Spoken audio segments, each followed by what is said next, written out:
Viernes 20 de septiembre de 2024. En fin, hablando un poco aquí con Jaime Aparicio de muchos temas, y sobre todo sanitarios, que es el apartado que ahora viene. Jaime, muy buenos días. Buenos días. Bien, Buenos ¿no? días. Todo bien, perfectamente. Me permite que viene usted hoy muy guapo, ¿eh? Sí, bueno, hombre, no faltaría más. Que no se enfade nadie, que no se Muchas enfade gracias. Muy elegante, muy elegante. Que no se enfade nadie, ¿eh? Que no se enfade nadie ni interpreten a nadie. Correcto, claro, a esta altura. Bueno, Jaime, empezando con un poco de humor. Yo sé, ¿cómo se lee? ¿En voz? Mpox. Mpox. Mpox. Esto es el nombre técnico de una enfermedad que, bueno, todo el mundo ha escuchado hablar de ella. M de monkey y pox de vacuna. Ajá. Bueno, pues de vacuna de viruela. Es el nombre técnico de la viruela del mono. Entonces, evidentemente, en los últimos tiempos pues hemos escuchado en muchas ocasiones por los medios de comunicación hablar de esta enfermedad. Pero la verdad es que hay poca información sobre ella a nivel popular, digamos.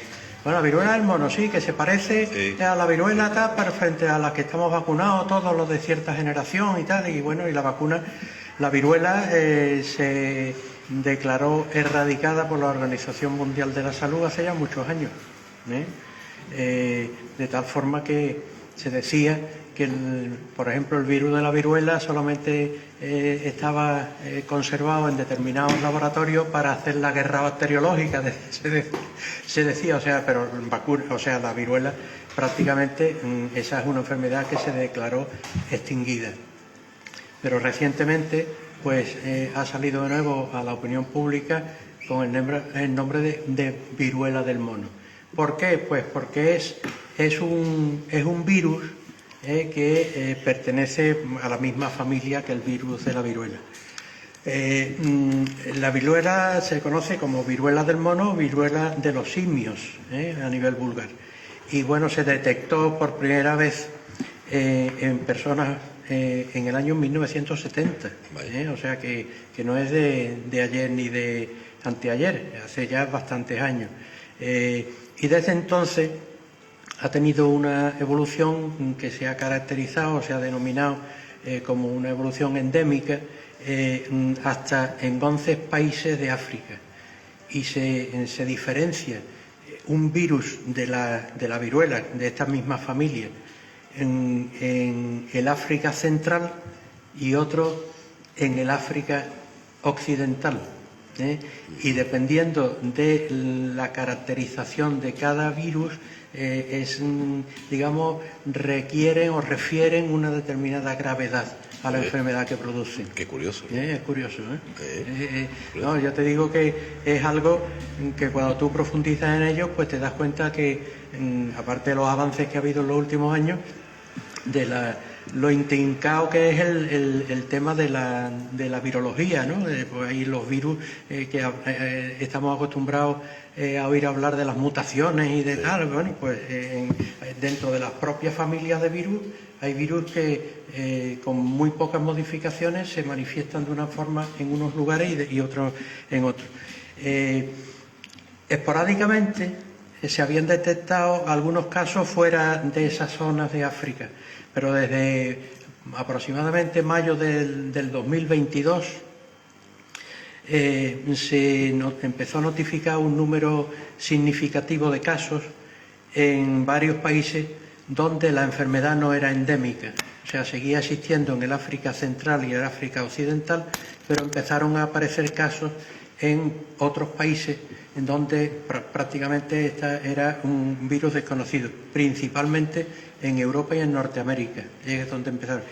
Y además, pues bueno, han aparecido también esporádicamente en algunos otros países, de tal forma que el hecho de que se diseminara la enfermedad de esa manera, tanto a Europa como a Norteamérica, determinó, y el número de casos que se estaban produciendo, determinó que la Organización Mundial de la Salud la convirtiera en la 7ª declaración de emergencia de salud pública de preocupación internacional, porque había en aquel momento en que se determinó que esta denominación de emergencia internacional, pues había más de 80.000 casos, con 141 fallecimientos.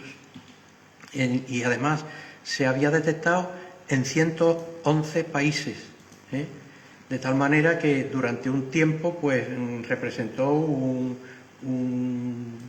problema importante a nivel mundial.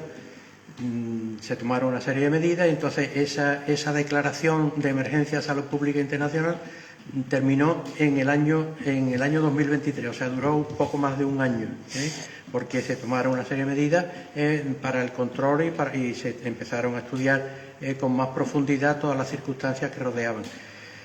En definitiva, esta mpox, la viruela del mono o la viruela de los simios, que se llama también, es una zoonosis, o sea que es el virus ha pasado de un animal al humano. Vaya. De ahí el nombre de zoonosis, y está causada por un virus que técnicamente es el ortopoxvirus y es del mismo género, como hemos dicho al principio, que el virus de la viruela. Esto, aunque la enfermedad empezó a estudiarse, empezó a considerarse como algo más serio, como digo, y se describió en el año 1970, este virus se conoce desde 1958, o sea que hace unos pocos de años antes de que se describiera la enfermedad. Y como digo, pues hay esas dos cepas, que una se localiza más en un lugar que en otro. Entonces, tenemos que tener presente que es esta enfermedad originada por este virus, como todas las enfermedades víricas, pues tiene un periodo de incubación. Un periodo de incubación que oscila entre los 6 y los 15 días. Y además, algunas de las investigaciones que se han realizado incluso han llegado a la conclusión de que pueden contagiarse a partir de personas que lo portan, pero incluso antes de que se empiece a manifestar los síntomas. O sea, una persona que está incubando la enfermedad y que va a desarrollarla, incluso puede contagiar unos días antes incluso de que esta enfermedad se haga patente. Hay estudios que han descubierto, han determinado y han concluido que esto es así. Entonces, la transmisión de este virus pues requiere, y lo digo porque estamos tratando una enfermedad que afortunadamente no es frecuente entre nosotros, pero que lo estamos haciendo desde el punto de vista de la divulgación médica, para que tenga un poco de más conocimiento en general en qué consiste, que pues realmente es algo que nos coge, podríamos decir, de lejos, pero que debemos saber no solamente quién lo produce, cómo se produce, cuáles son sus manifestaciones, porque lo mismo que queremos saberlo cuando aparece, que te digo yo, una meningitis o aparece el sarampión, ¿no? Pues ya lo sabemos. Entonces, la transmisión de esta enfermedad requiere un contacto cercano, muy cercano, con la fuente que digamos, dispensa ese virus. Y esa fuente, ¿qué fuente puede ser? Pues la fuente pueden ser fluidos corporales de la persona, superficies contaminadas, donde el virus se ha demostrado que puede persistir aproximadamente incluso durante unos 15 días, aparte del contacto directo con las lesiones que produce esa enfermedad, en un contacto no solamente con utensilios, con ropa de cama, con fluidos corporales, sino ese es el contacto persona a persona. Como en tantas otras cosas ha sucedido y sucede, en España pues somos mejores que nadie, porque ha sido uno de los países con mayor número de casos notificados, con mayor número de casos notificados en el mundo. Campeones. Sobre todo al inicio del brote, con una cifra que está determinado y que está estudiado y publicado, de 7.555 casos a fecha de 23 de mayo de 2023, o sea, casi 8.000 casos en España, y aunque ahora mismo la tendencia actual es francamente descendente.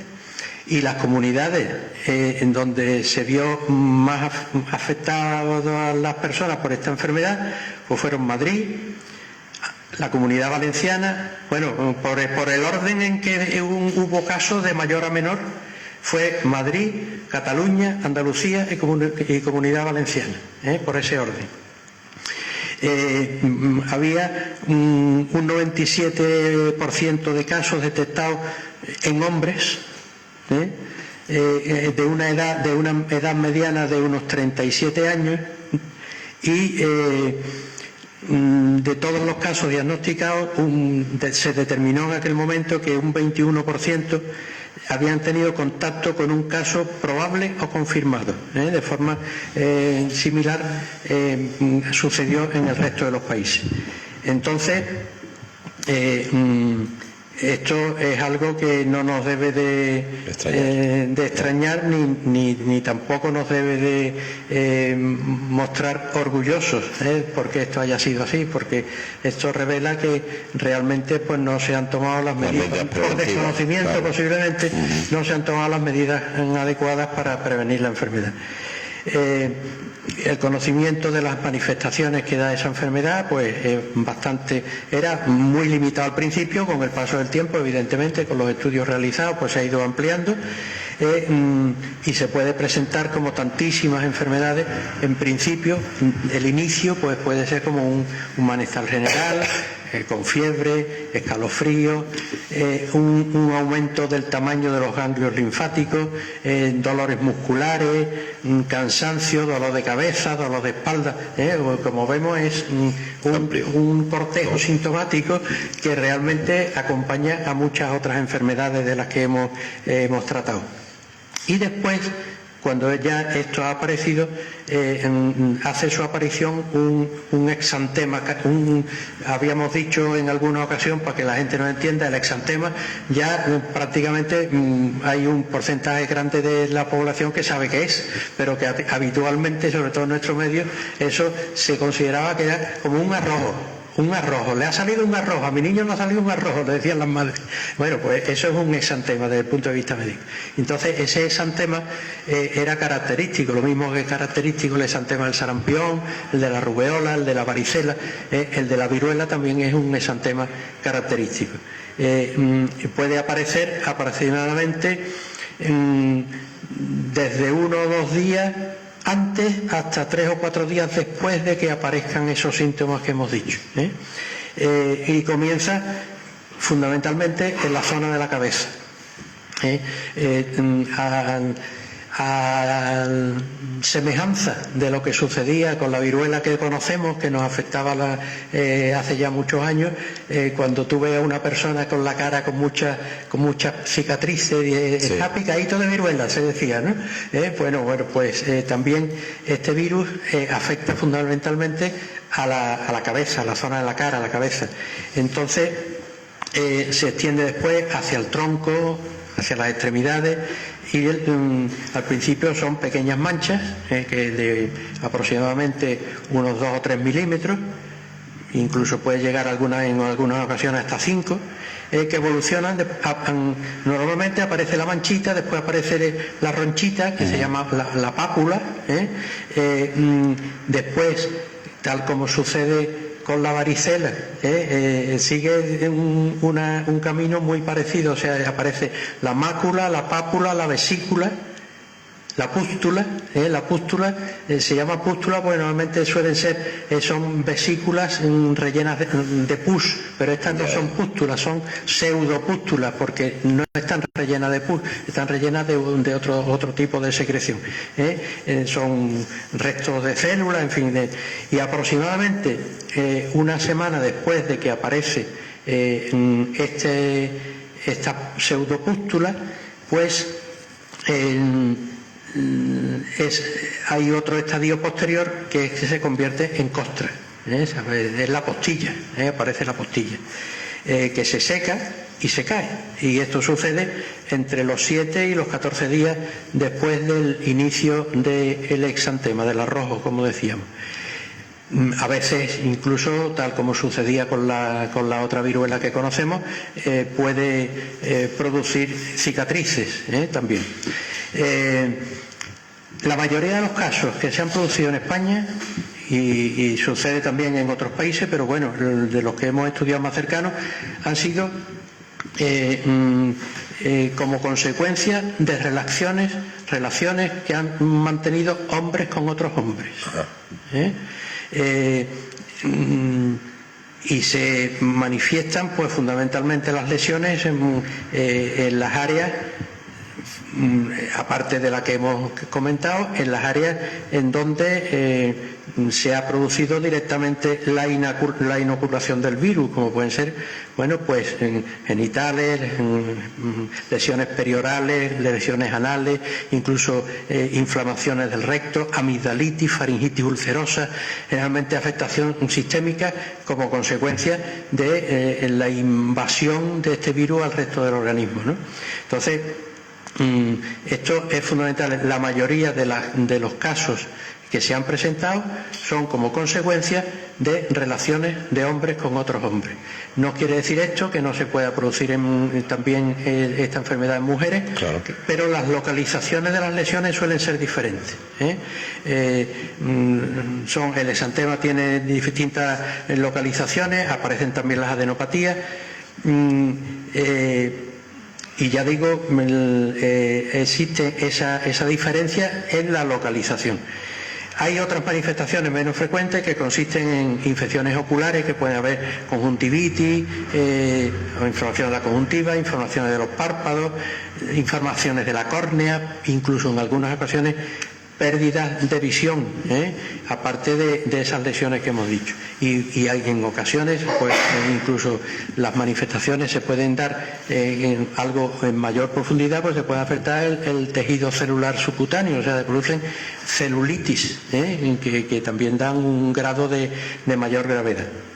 Entonces, el diagnóstico, generalmente el diagnóstico de sospecha a veces puede ser difícil, porque hay que tener mucho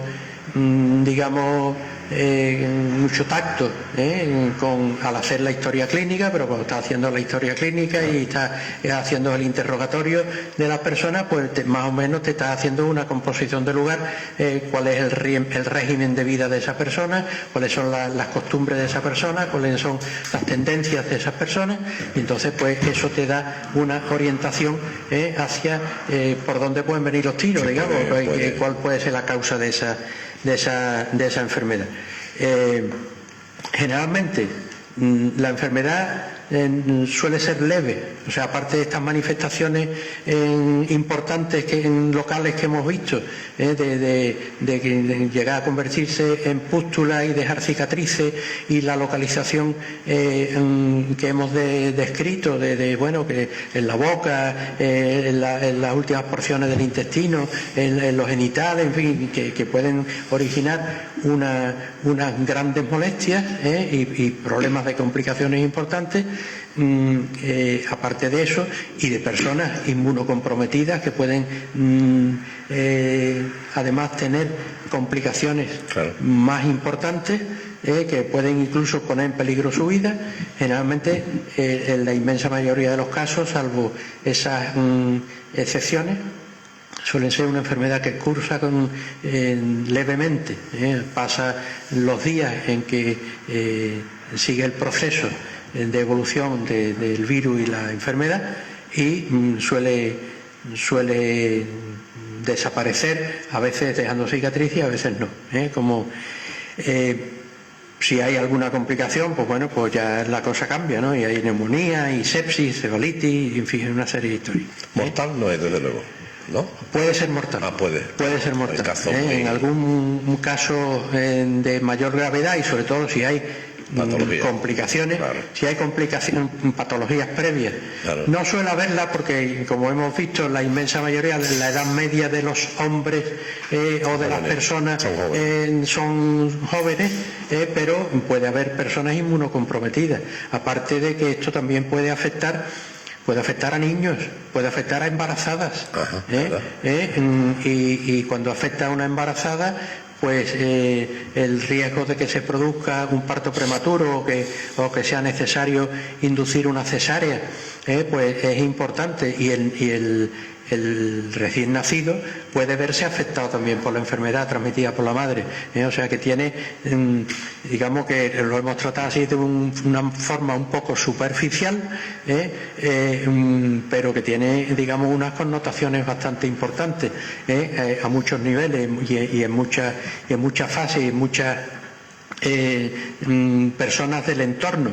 Bien, es verdad que, tal como hemos dicho, para que se produzca el contacto tiene que haber un contacto muy cercano, personas que tengan un contacto muy cercano con la otra persona, incluso que tengan relaciones sexuales, como personas que durante mucho tiempo puedan estar en contacto con fluidos corporales por manipulaciones en laboratorio, por ejemplo, o con ropa de cama o con utensilios en los cuales puede estar acantonado el virus. Entonces, como toda enfermedad vírica, tratamiento específico no tiene, sino el tratamiento es el tratamiento de los síntomas que van apareciendo, y fundamentalmente lo que hay que poner en marcha son las medidas de prevención, evidentemente. Hay vacunas y sobre todo el ser muy cautos en toda esta, digamos, en relación con otras personas que pueden de alguna manera contribuir a la difusión de la enfermedad. Cuando se diagnostican, lógicamente hay que hacer un seguimiento bastante estricto, porque hay que hacer una valoración continua de cómo se va desarrollando la enfermedad y qué síntomas se van produciendo, y sobre todo en grupos especiales, como hemos dicho, en los niños, en los que aunque la presentación es similar a la de los adultos, las complicaciones graves fundamentalmente se han descrito en recién nacidos, lactantes y en menores de 8 a 10 años, en niños con eczema, que tienen son lesiones abiertas que tienen como muchas más posibilidades de captar o de contaminarse, por ejemplo, o otras afecciones que puedan tener en la piel. En fin, hay multitud de manifestaciones en distintos colectivos según las características de cada uno. Y esto, pues lógicamente, desde el punto de vista sanitario, cuando una persona pues acude a una consulta con un cuadro similar a este, pues eso se tiene en cuenta. Claro. Pero que es algo, yo creo, en lo que hay que profundizar, porque es una enfermedad que realmente de alguna manera ha sido bastante desconocida, y nos hemos enterado quizás por los medios de comunicación hablando de la viruela del mono. Bueno, vamos a ver, la viruela del mono no es como el virus del Nilo, que te puede picar un mosquito sin comerlo ni beberlo y contaminarte, ¿no?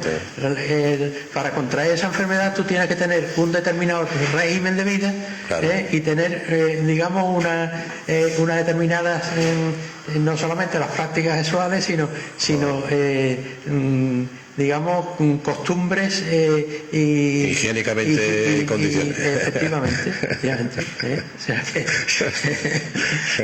con lo cual, pues bueno, el común de los mortales no está expuesto.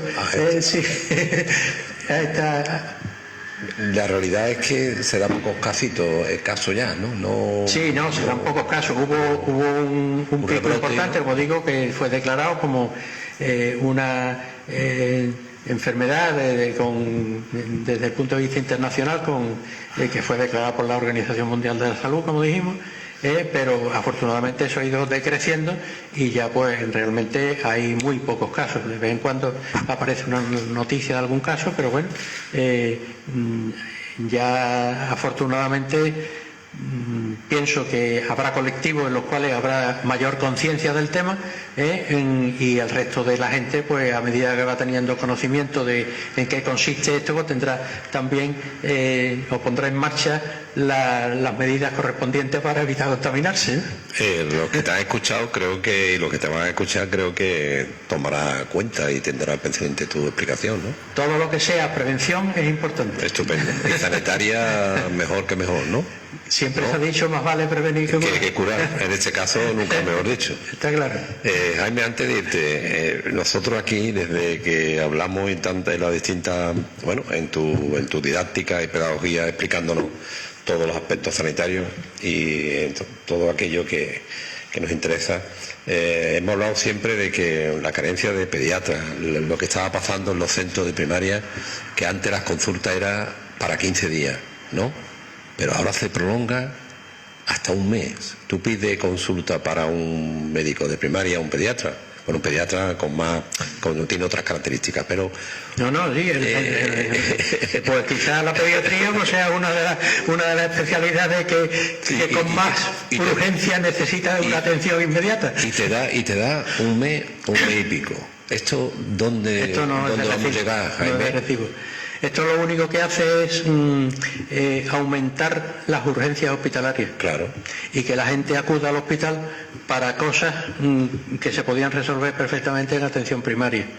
No cabe duda de que como consecuencia de la pandemia que hemos sufrido, ha quedado una parte que pudiera tener algún aspecto positivo, como es la telemedicina. O sea, porque hay cosas que tú las puedes solucionar por teléfono. Evidente. Porque, bueno, incluso a nivel, no solamente de ahora, hace muchísimos años, a mí me llamaban por teléfono algunas madres a preguntarme no sé cuánto, me decían, yo decía, pues tal cosa, tal, y se solucionaba el problema sin necesidad de ver enfermo.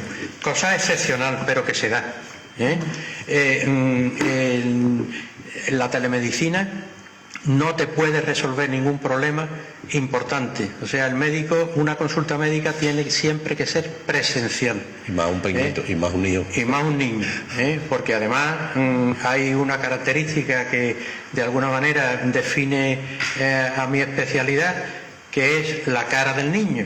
O sea, yo recuerdo cuando yo estaba estudiando, había un capítulo, y sigue estando en muchos tratados de pediatría, que era las facies en pediatría, o sea, la cara del niño. La cara del niño te habla, te dice muchas cosas. Pero claro, para eso hay que tener una formación, una experiencia o tal. Bueno, si tú la cara del niño no la puedes ver por teléfono, aunque ahora puede haber una videoconferencia, pero no es lo mismo. O sea, digamos, la única especialidad que de alguna manera puede llegar a un diagnóstico bastante certero es la dermatología. Hay dermatólogos que viendo una lesión saben lo que es. Y no solamente eso, sino que la lesión por sí sola ya te está diciendo una cosa. Entonces tú lo mandas una fotografía a un dermatólogo y te puede decir esto es esto, aunque lógicamente después lo puede confirmar de manera presencial. Pero lo que no puede ser es intentar que las cosas se solucionen por teléfono y cuando una persona necesite una atención médica te den cita para eso, por una semana, para 15 días, para un mes, ¿no? ¿Y eso qué pasa? Pues que toda aquella persona que tenga un problema, que esté angustiado, porque todas las personas, que unas más y otras menos, pero todo el que está enfermo, de alguna manera un cierto nivel de angustia tiene y quiere que se solucione el problema. Tanto es así que todos sabemos que tú tienes un problema que te está martirizando, por ejemplo, y vas al médico, hablas con él, te dice, te da, y sale de la consulta casi te has curado. Totalmente. En muchas ocasiones sucede eso, porque el contacto físico, el contacto cercano es muy importante. Entonces esto no se puede. ¿Y qué pasa? Pues porque hay falta de médicos. Hay falta de médicos y hay falta de especialistas. Y en pediatría pues hay falta, que en muchísimos años hay falta de pediatras. Pero ahora la siguiente, tú dices, bueno, voy a estudiar la comunidad autónoma. En fin, que hay muchas quejas, pero te vas a Extremadura, te vas a Galicia, te vas al País Vasco, te vas a Cataluña, te vas a Valencia, te vas a Madrid, y tienen los mismos síntomas todos. Da la sensación, es mi sensación, que de una manera u otra parece ya, y a lo mejor soy muy malvado pensando, que el sistema sanitario no le interesan, o lo está dejando caer, porque es que los síntomas son todos en todas las comunidades. Sí, sí. Entonces, si es en todas las comunidades... Bueno, pero en definitiva, una de las razones es que faltan médicos. Eso es, entonces... Es que faltan médicos. Entonces... Y no se trata de poner más facultades de medicina. Porque ahora, bueno, hemos llegado a eso que cada provincia quiere una facultad de medicina. Claro, bueno. Tampoco es eso, o sea que tiene que haber facultades la suficiente para generar el número necesario de profesionales, sí. Pero además con un profesorado bien preparado, porque otra historia que sucede, bueno, la sanidad tiene muchas aristas. Los catedráticos ahora no son los catedráticos de antes. Claro. No son los catedráticos de antes. Los especialistas de ahora, si quiere, superan a los especialistas de antes, porque el sistema MIR es una de las mejores cosas que se ha inventado, porque realmente dan una formación extraordinaria en cualquier especialidad. Pero hay facultades que no porque haya muchas aumenta la calidad. Entonces sí que es necesario que se generen más cantidad de médicos, que haya un mayor número de plazas MIR. Y sobre todo que se incentive a muchas de las especialidades, sobre todo a la medicina de familia y a la pediatría, porque los pediatras que hay, la inmensa mayoría, desde hace muchos años, preferían ejercer en el hospital que ejercer en atención primaria, y siendo en atención primaria la labor del pediatra es importantísima.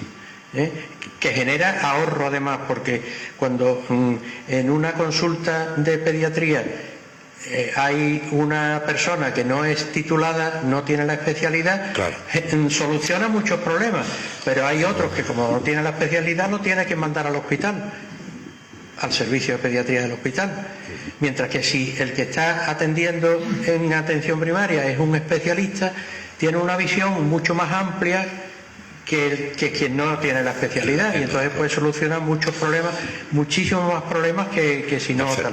Entonces, generar un número mayor de especialistas, incentivarlos, darle algún atractivo para que la gente elija el ejercer en atención primaria, que no se está haciendo, porque bueno, uno de los incentivos a todos los niveles, a nivel de formación, a nivel económico, a nivel de consideración, despolitizar de alguna manera el tema sanitario, que está bastante politizado. Y si tenemos el diagnóstico, tenemos la solución, ¿por qué no aplicamos? Pues quien tiene que aplicarla... Eso es lo que yo hago la pregunta general, porque parece ¿Por qué que... no se aplica? ¿Por qué no se aplica? Bueno, pues por falta de voluntad. O por algún otro interés que no... Yo ya voy más allá, yo soy más malvado. Bueno, Jaime, por cierto, que en mi tiempo cuando estaba en la universidad, la Facultad de Cádiz tenía, la Facultad de Medicina, una fama, un peligrí, amigo, una exigencia. Todo el mundo quería estudiar la Facultad de Medicina de Cádiz. Y además, lo que yo veía... Pero por la Facultad de Medicina de Cádiz... Bueno, la Facultad de Medicina de Cádiz ha sido la pionera de la Facultad de Medicina de España. Ahí donde nació el Colegio de Cirujanos de la Armada. Y de la Facultad de Medicina de Cádiz se trasladó a Barcelona. O sea que la Facultad de Medicina de Cádiz es el germen de la Facultad de Medicina de España. Que esto no lo estoy diciendo yo, esto lo sabe mucha gente, sobre todo dentro de la profesión. Por la Facultad de Medicina de Cádiz han pasado los mejores catedráticos de todas las especialidades, que lo han utilizado incluso como trampolín. Han estado en Cádiz 2 o 3 años, y después se han ido a Sevilla, se han ido a Barcelona, se han ido a Madrid, y son gente que se han colocado y eran figuras extraordinarias y han pasado por la Facultad de Medicina de Cádiz, con lo cual han dejado una serie de escuelas y de profesionales muy bien formados, que no quiero decir que los de ahora no, evidentemente, que no, pero que incluso las oposiciones a cátedra actualmente no son como las de antes. Antiguamente una oposición a cátedra era dura, y se formaba lo que le llamaban la trinca, eran 3 catedráticos que te estaban examinando y que te estaban, y eso era durísimo. Y entonces el que le daban el título de catedrático era una persona tal. Y hoy día el sistema de acceso es totalmente diferente. Que no digo que no estén bien preparados, que lo estarán y lo están de hecho, pero cuanto más se te exija, más te tienes que preparar. Es un placer hablar contigo y además cuando se te toca estos temas sale el Jaime más allá. Bueno, pues nada, ha sido un placer. A cuidarse, ¿vale? Igualmente. Recuerda a la familia. Venga, Venga, nosotros nuestra pausa y continuamos enseguida.